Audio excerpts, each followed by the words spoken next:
Welcome to the Capitol Forum's 7th Annual Antitrust Thought Leaders Interview Series. I'm Jeff Bliss, and today I have with me Federal Trade Commissioner Rebecca Slaughter. Thanks so much for joining us. Thanks for having me. Yeah, I'm just going to start right into it. Already, you've been at the Commission for a relatively short time, but you've already distinguished yourself on several matters.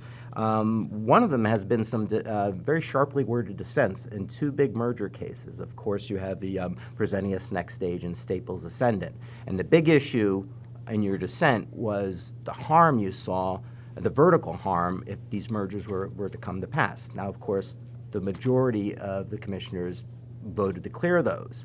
So my first question is, are you being heard on your concerns at the Commission?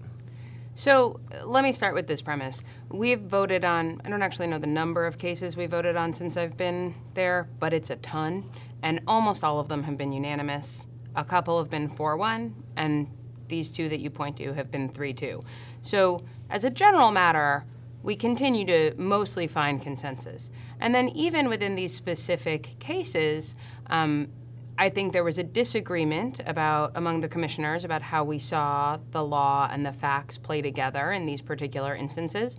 But I think it's not an exaggeration, or it's not unfair to say that all of the commissioners believe that there are circumstances in which vertical mergers can cause harm, and that we should enforce in the appropriate circumstances. I thought these were appropriate circumstances, as did my colleague, Commissioner Chopra, but I want to be careful not to suggest that the majority doesn't believe in vertical enforcement or anything like that.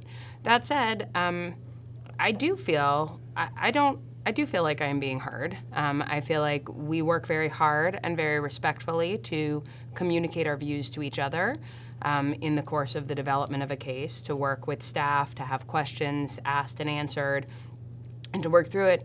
At the end of the day, we won't always agree.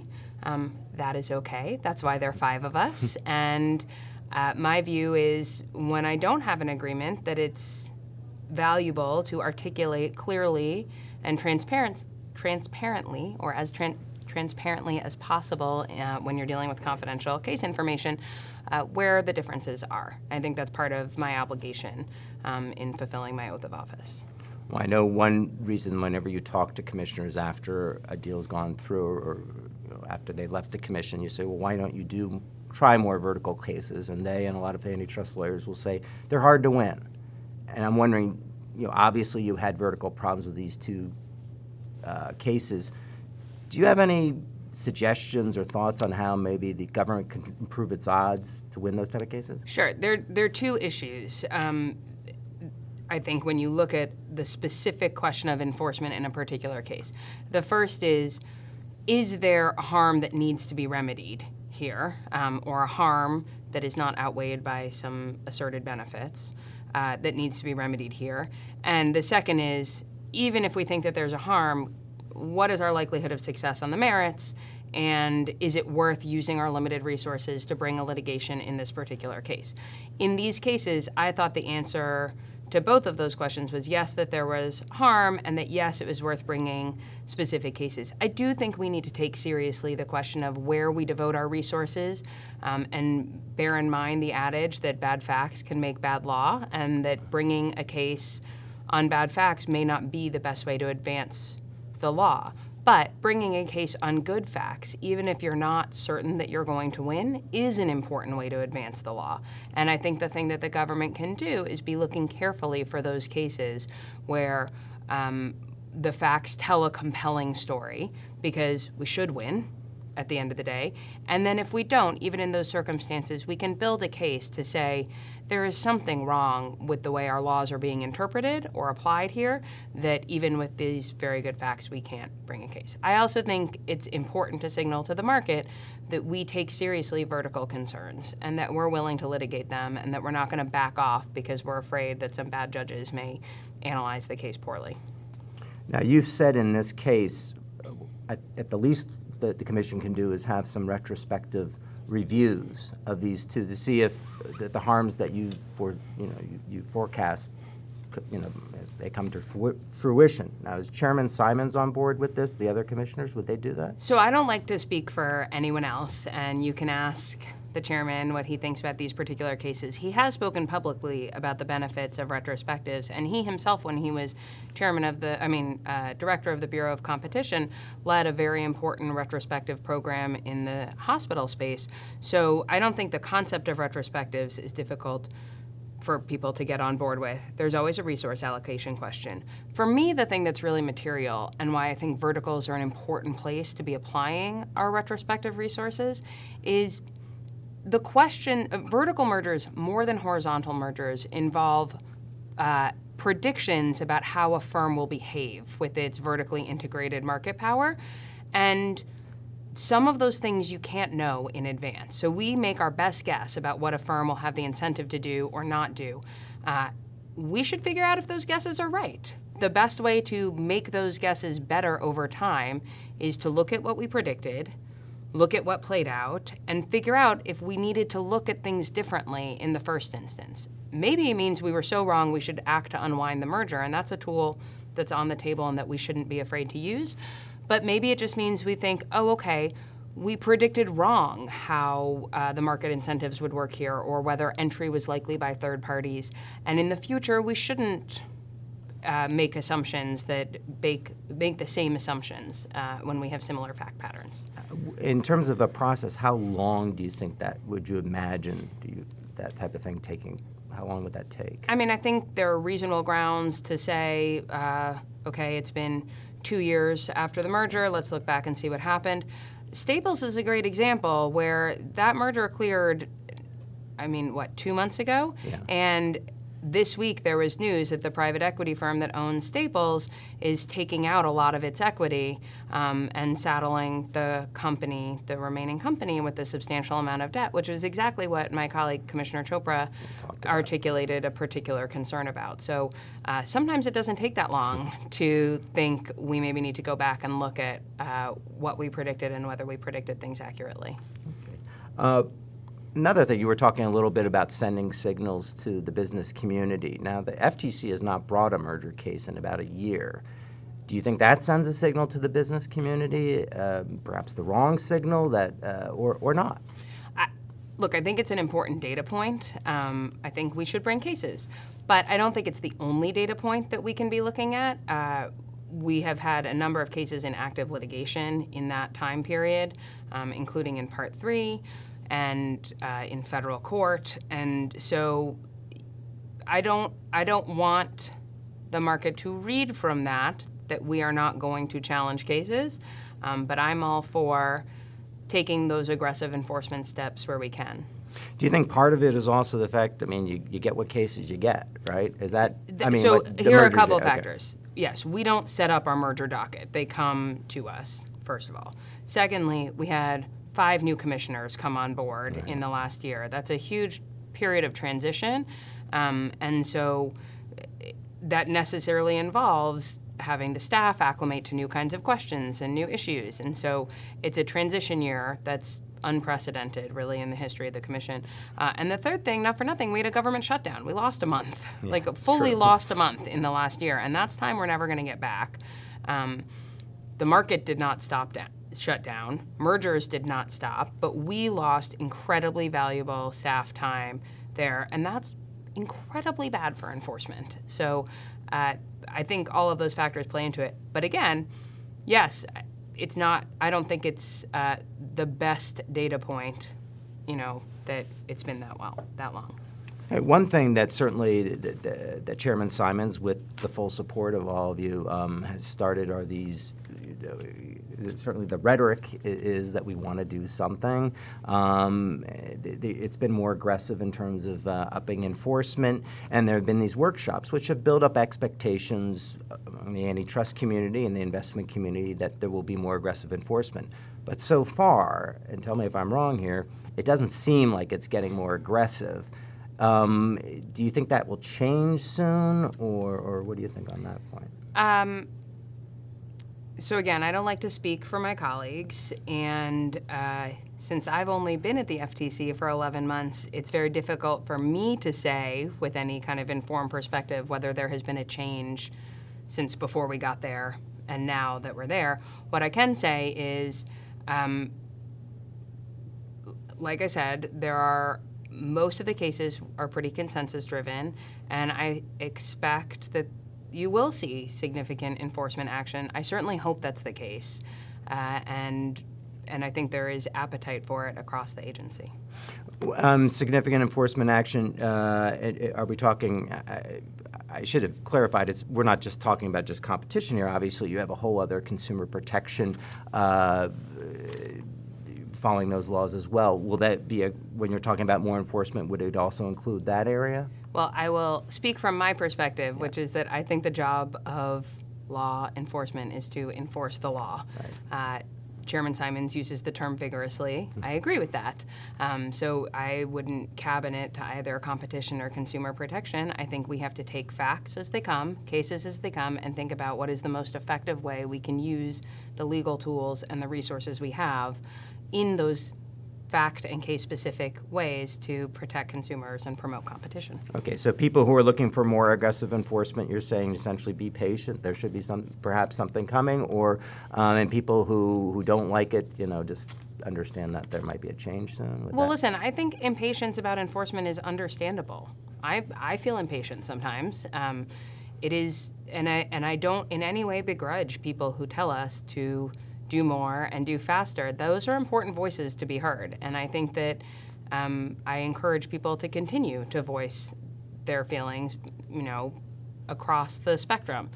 We should be responsive to those sentiments in the context, again, of law enforcement, which is cabined by the law and the resources that we have. So I understand the sense of impatience. I certainly share it. And the best that I can do is, from where I sit, make sure that I think we're doing as well as we can in each case that comes to us to enforce as aggressively as is appropriate under the law. Okay. One thing I wanted to talk to you, I want to pivot just a little bit, perhaps go back a little bit. When we started out talking about two divisive opinions where it was party line. Democrats voted one way, Republicans voted for another. And as you well know, antitrust within the last few decades has mostly been a rough consensus about what to do on antitrust. The FTC and the DOJ antitrust division were kind of seen as a way of where Democrats and Republicans could come together and enforce fairly consistently. Now, with those two decisions, I'm wondering, and there have been other signs, and certainly I said the rhetoric is getting a little bit more divisive. Is that consensus, in your view, evaporating? So let me make a couple of rebuttal points, and then I will accept your premise and respond to it too. Okay. Few rebuttal points. I think there has always been some degree of disagreement in antitrust enforcement. Commissioner Wright was somewhat famous for his dissents in antitrust cases. That illustrates that consensus has not been the perpetual state, even in recent history. Second, we've had some party line splits. We've had some non-party line splits. Yes. We had a Part 3 case in the 1-800-CONTACTS matter where my colleague, Commissioner Phillips, dissented. Right. And the chairman voted with the two Democrats in that case. We had, on the consumer protection side, just 2 weeks ago, we put out a rulemaking on privacy, Gramm-Leach-Bliley Act safeguards rule, right. A privacy rulemaking, and that was, again, the chairman with the two Democrats and the two Republicans dissented. So I don't think you can line us up necessarily on strict ideological spectrums. I also think, that being said, it is true that we're in a moment where antitrust is facing a lot of scrutiny and getting a lot of attention, and there are different views about how we should be proceeding with enforcement. That debate is important and it's healthy. Consensus is great. I really like to get to consensus, but I don't think one can prize consensus over doing what one thinks is the right thing at the end of the day. So my goal is to find ways and find room for consensus where we can, and where we can't, to respectfully and thoughtfully articulate those disagreements. And so the other point where I'd push back is on the question of divisiveness. We disagree. We are passionate about the work that we do, all of us.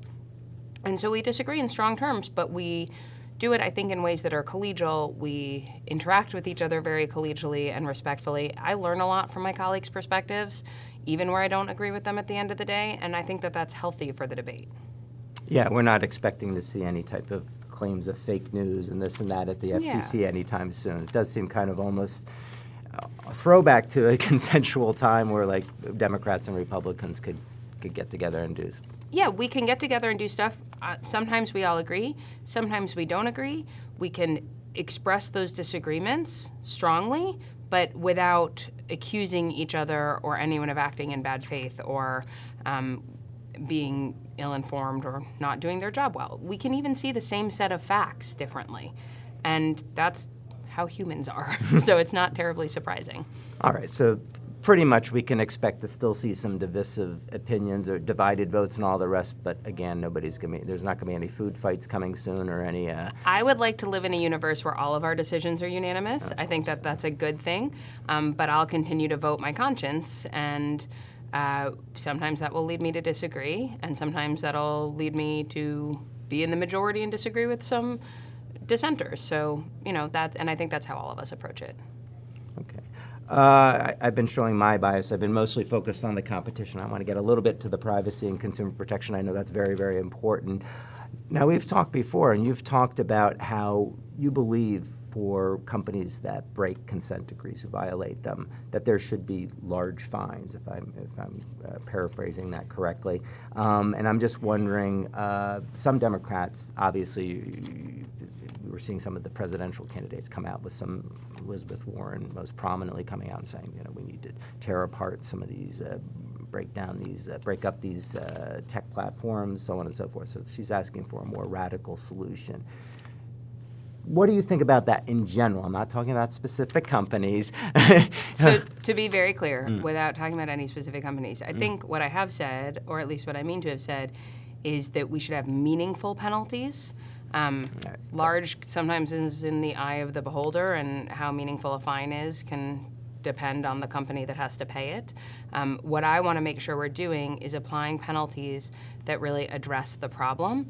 So I'll give you an example. In the Musical.ly TikTok COPPA case that we issued recently, Commissioner Chopra and I wrote a separate statement to say that we think we need to pay a lot of attention to individual liability and ask really important questions about who are making decisions, who at companies are making decisions to violate the law, and pursue that as a way to help effectuate deterrence, both within those companies and generally, making sure that law violations don't occur. So yes, I think meaningful penalties are important.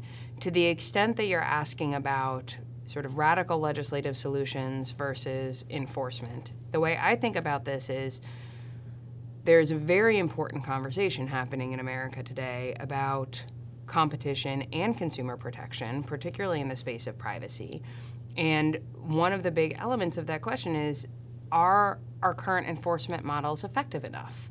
And you can answer that question either by saying, no, we should be doing much more with our current models. Enforcement should be much more effective under current law. Or you could say, forget the current law is not working. We need new solutions and different solutions. I don't actually think these are mutually exclusive necessarily. I think you can say we need to examine what better and what more we can be doing with the authority and the resources that we have right now, and at the same time point to areas where we could really benefit from Congress stepping in and giving us more authority or giving us more resources to help us do a better job. So I don't treat these things as totally separate, just like, as you were sort of teasing, I don't treat consumer protection and competition questions as totally separate. I think they go together, and from the perch of the commission, we have the privilege of sort of looking across the spectrum of our enforcement docket, and both at how are we using the tools we have and thinking about how do we need to articulate where we might benefit from more. All right, well, that's a good segue into my last question, which is when I first started covering this, privacy and antitrust and competition were considered two separate issues. You would ask a commission, saying that's definitely two separate issues. But you think of that a little differently. I was wondering if you could just articulate that, your thoughts on that a little bit more. Yeah, I think we're very lucky at the FTC to be able to look at these issues through two related lenses. I think the way I would say it, first of all, tech isn't, and privacy, it's not siloed to any particular industry anymore. We worry about data and data privacy in health. We worry about it in, think about like commercial real estate data gathering or basically every industry. I can't think of an example of a case on either the competition or the consumer protection side that we've dealt with recently that didn't involve technology or data to some degree. And then when it comes to the intersection of the two areas of the law, I think we have to both ask how are companies using their market power with respect to data, both through the lens of competition and through the lens of consumer protection. We have to ask when two companies want to merge and they both control large sets of data, what implications does that have for consumer privacy as well as for competition? And then on the flip side, when we're thinking about privacy and privacy regulation, I think we should think very carefully about what effect will privacy laws or privacy regulation have on competition. And my colleague, Commissioner Phillips, talks about this a lot. We don't reach entirely the same conclusion about it, but I agree with him that it's a concern and something that needs to be taken seriously. Very good. Well, I've enjoyed this. Thanks so much. It's been an exciting 11 months. I hope to talk to you again to find out that what your evaluations are in the next 11 months. Great. Thanks Thank you so much. much.